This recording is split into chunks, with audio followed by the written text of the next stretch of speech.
こんにちは、みどりです。ニュージーランドより発信しています。このチャンネルでは日常の困難を乗り越え、心穏やかな生活を目指す知恵を共有します。今回も心に響く話を短くお届けしようと思います。今回は自分はダメだと嘆く人は問題の本質を突き止めれば前に進めるという話をします。自分をダメだと思う人、情けないと嘆く人に向けた話です。ダメだとか情けないというジャッジはやめて、気になる問題の本質は何なのか、それに至った背景や本当の原因は何なのか、そちらを考えた方が建設的で楽に前に進めるようになります。ジャッジはやめて問題の本質に注意を向けようというのが今回のテーマです。よくあるパターンは、私は何々だ、何々な自分を情けなく思う。私は何々だから自分がダメな人間に感じるといったようなものです。何々の部分は人によって違いますが、ネガティブで悪い状態を指す場合が多いです。例えば自分の思ったことを言えば他人に嫌われるだろうと心配して言いたいことも言えずにもやもやする自分がいます。そして思ったことをはっきり言えない自分は情けない人間だと考えてしまいます。この場合、他人の顔色を伺って自分の意見をきちんと言えないという事実を自覚することは決して悪いことではありません。良くないのは最後の締めくくりの部分です。だから自分は情けない。こんな自分はダメな人間。自分には価値がないという部分です。これが NG なんです。自分に対して良い悪いの判断を下していることが問題だということです。自分は何々であると自分の傾向を知るのはむしろ良いことだと言えます。しかしその後に、だから私はダメとか、だから良くない、だから悪いと決めつけるのが望ましくないんです。私は良くない、私は悪い、私はダメだとジャッジすることをジャッジの思考と呼びます。なぜジャッジの思考が良くないのでしょうか。その理由は、ジャッジして悩んでも自分が辛くなるだけで何も良いことは起きないからです。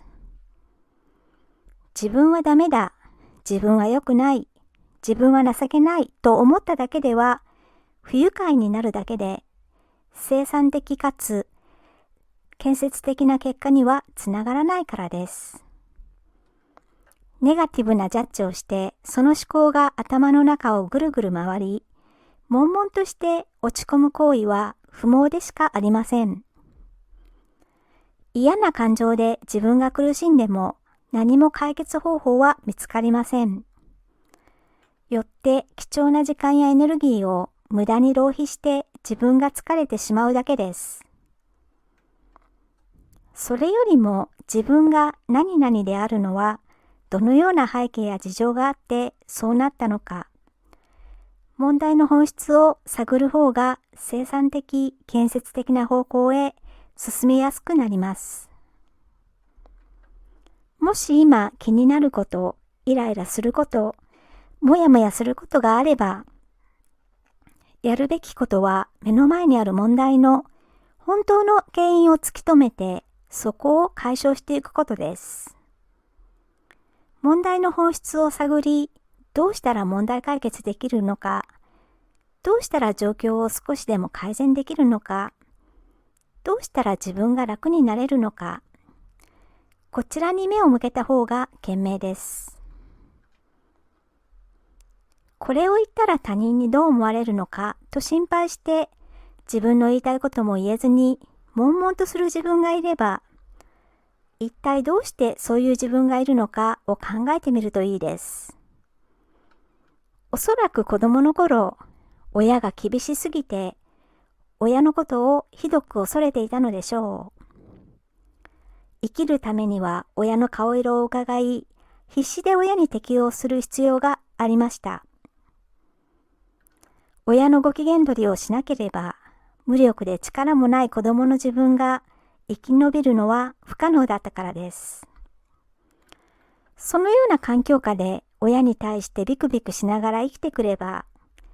大人になっても常に他人の反応が気になり、自分の意見があってもはっきり言えません。それは驚くべきことではなく、そのような背景があれば、そうなるのも当然のことです。はっきりものを言えない自分がいるのも全然不思議ではないんです。これに気づければ、そういうことだったのか。でも今はもうそうする必要はないんだよ、と自分に優しく言ってあげるといいです。トラウマを癒すような優しい言葉がけを自分にしてあげれれば、気持ちも徐々に楽になるはずです。意見をはっきり言えない自分をダメだとか情けないという気持ちもなくなります。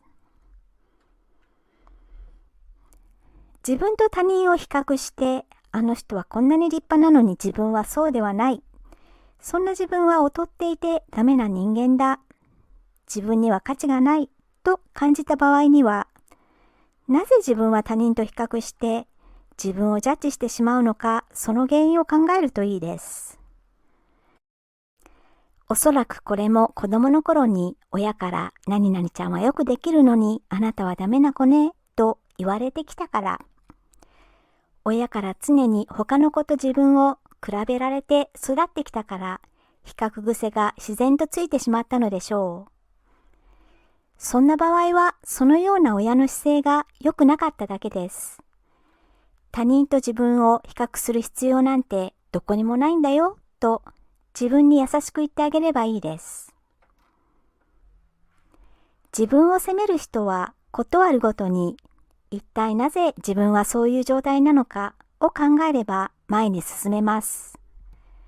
大抵の場合は子供時代の親や学校の教師からの影響を受けているケースが多いです。もともとは自分が悪いというよりも親や教師からそのような姿勢で接しられたから今の自分がこうなったという結果があります。力の弱い子供の立場ではどうにもならなかったことが原因になっているんです。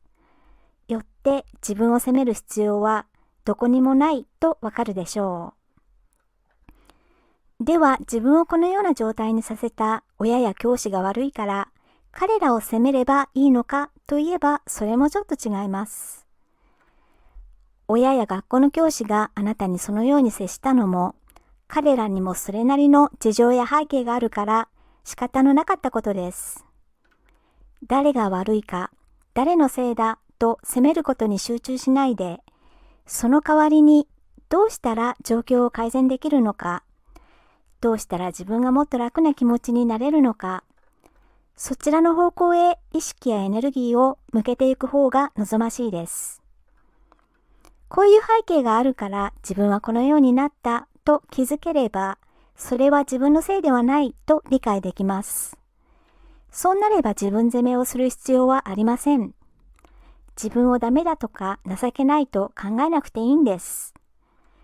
親や学校の教師がそうあったのも、彼らにもそれなりの事情や背景があったから仕方がなかったことです。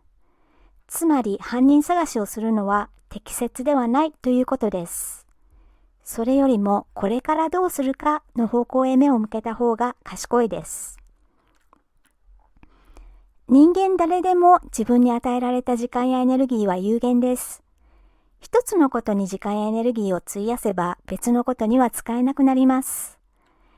自分や他人を責めることに貴重な時間や労力を注いでも、自分が不愉快になったり、他人との人間関係が悪化したりして、結果的には自分が苦しんでしまうことになります。苦しんでもその代償として何か良いことを得れるのかと問えばそんなこともありません。辛くなってしまうだけで得することは何もないです。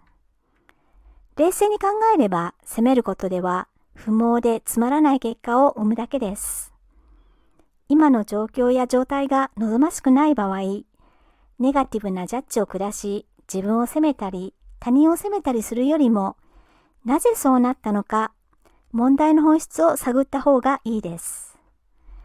原因が見えてきたら、ではどうしたらいいか、どうすれば楽になれるのかの方向へ目を向けて、貴重な時間や心的エネルギーをそちらへ注いだ方がずっと建設的で生産的です。それができれば今までよりもずっと有意義に生きられます。